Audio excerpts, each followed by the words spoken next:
Welcome to my video commentary for my short film, Kitty Cat. This opening title sequence shows the inaptitude, I guess you could say, of my camera skills. That's probably my least favorite thing about cinematography is running the camera, and I know that's a really big part of it, and especially since everything we do in this degree program is based on what you see on the screen. Unfortunately, camera work is not my thing. So I was hoping to use a camera slider to make these first panning images much more still, but I wasn't able to do that. So they're a bit shaky, as you can tell. So sorry about that. You'll notice that throughout the entire piece. There are several spots where shaky camera kind of ruins the shot, but it is what it is. So I'll keep practicing and hopefully try to get better. With digital cinematography, we are pretty much on our own to do everything. And as I'm sure most of you have found out, it's hard to do everything by yourself. And I was fortunate in that I found a couple of other film students, because I live here in Orlando by Full Sail. So I found some film students, and a digital cinematography student came over from Tampa that were able to help me out. So that did make it a little bit better. Another episode right there. I'm just really not good. I was trying to do like a POV of that shot of her walking through that room. That didn't work.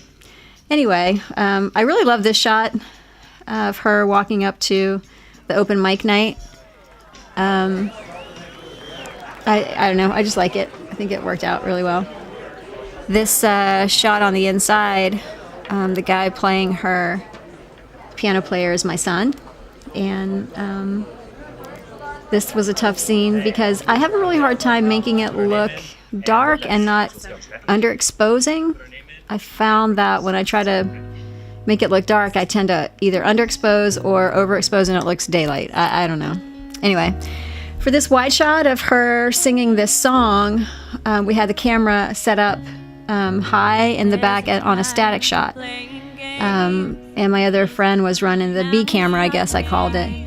And then after we were finished, I found out that in the shot that she had framed, there was a light stand over to house left or stage right.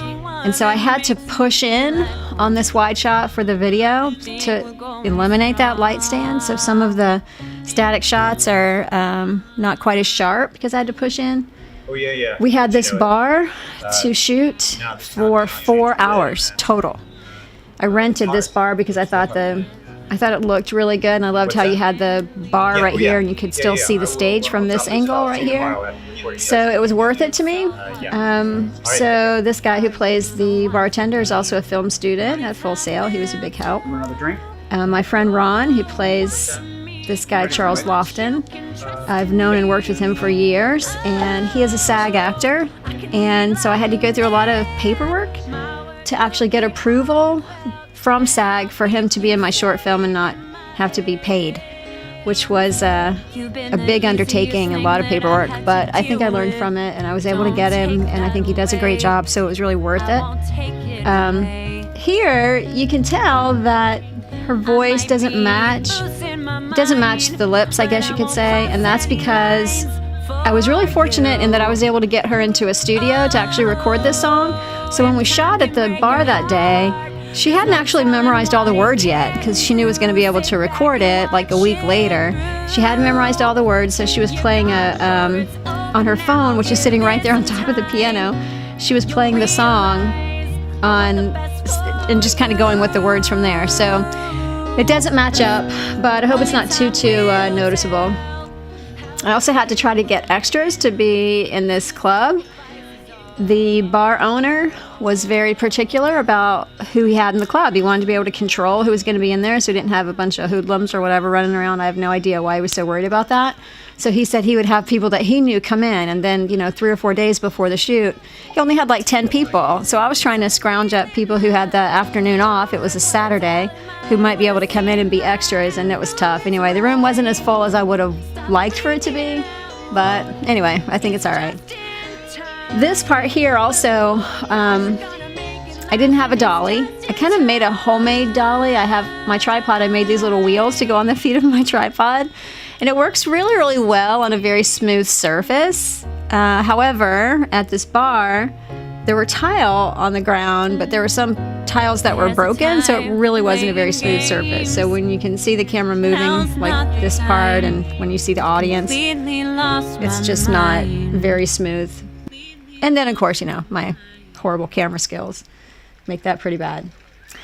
Anyway, another thing I learned from this scene, when we were shooting at the bar, it's very quiet in that just the way they're talking. I should have had them still kind of talking louder, like they were yelling over the noise of the bar, because it just seems like the entire place is quiet and they're talking normally. So I kind of figured that out after the fact. Also, in the bar, there was the air conditioner running, there were ceiling fans running, the hum of the cooler behind where the bartender's standing. There was so much background noise. I had to use, on audio effects, a dehummer, a denoise effect. And in doing that, I lost a lot of that background hum.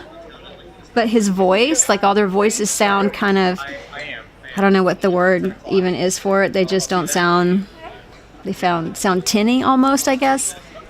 Anyway, I'd rather have that, I guess, than have the hum of the noise in the background, so I kept it that way. And I guess I have to figure out more with Audition. I only used it that one time in the class we had several months ago. So I haven't really played around with that to see if there's anything else I could really do. And you'll find that effect or something I need to do with audio later in the studio shot. But anyway, it worked out pretty well, I guess. So here again, you know, she gets home, and I really wanted this scene. I wanted the room to be kind of dark, like the only light was from the TV. But again, this is where I have trouble trying to make it look dark without overexposing and still knowing you have to still kind of light everything in the rest of the room. It's kind of difficult for me, but anyway, it worked out. This is my favorite scene, actually, of the whole thing. That's my friend Jamie. I've done musical theater with him for probably over 25 years. He's a really good actor, too. And I know he's old enough to be her grandfather, but he plays her dad in here. It was really fun doing that shot where she gets thrown down because Ron, the guy who played the audio guy at the bar, he's also, the SAG actor, he's also a stunt guy. Has many years of, he did the... what's the stunt show out at Disney for a long time. Anyway, so he had like cushions down and she fell down onto the cushions, and it was pretty cool. But yeah, I think we pulled that off too. A lot of these pictures here I downloaded from Adobe. Gosh, what's the name of that? Why can I not remember it? Adobe Stock, I guess it is. Pictures. So just to make it look like, you know, her mom was in a band. So anyway, she does a great job here getting up.